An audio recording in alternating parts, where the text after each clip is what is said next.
गीता अध्याय नंबर 16 के श्लोक 23 और 24 में स्पष्ट कर दिया है कि शास्त्र विधि को त्याग कर जो मनमाना आचरण करते हैं, मनमानी पूजाएं करते हैं, उनको न तो सुख होता है, न उनका कोई सिद्धि प्राप्त होती है और न ही उनकी गति होती है। फिर साधना करते किस लिए? अब जैसे जितने भी हमारे धर्म गुरु हिंदू धर्म के क्या नाम देते, ओम नमः शिवाय, ओम नमो भगवते वासुदेव, हरे कृष्ण राधे राधे श्याम मिला दे, राम राम हरे हरे, सहस्रनामा विष्णु जी का, और गणे चतुर और गणे सुपीरियर मानते हो, कहते हो ओम ओम, बस ओम सबसे बड़ा नाम। तो पुण्यात्मा,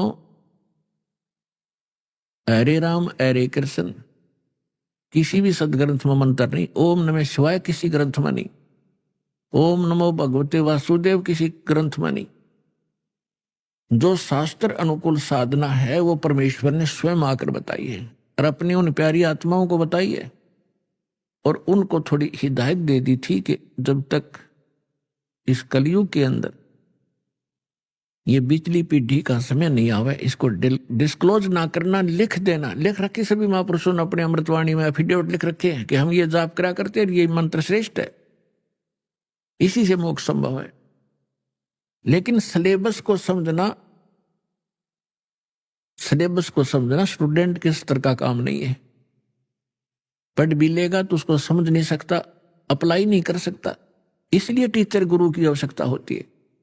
तो जो गुरु रूप में परमात्मा आए थे, सतगुरु रूप में, फिर जिन महापुरुषों से मिले थे उनको अधिकार दिया था ज्ञान सुनाने का, और फिर अब इस दास को भेजा है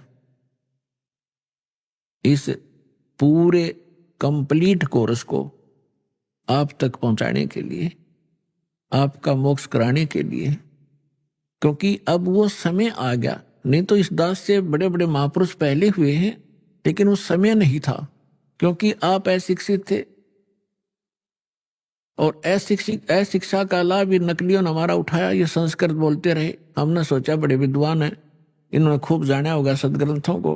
हमने परमात्मा को भी ठुकरा दिया, जिसमें 600 वर्ष पहले वो आकर ये ज्ञान सुनाया करते थे, जो आज सभी सदग्रंथों में ज्यों का त्यों पाया।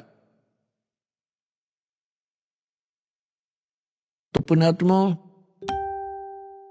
100 शुक्र मनाना उस परम पिता के, वहां ये आए, यहां आकर के उन्होंने कितने कष्ट झेले हमारे लिए।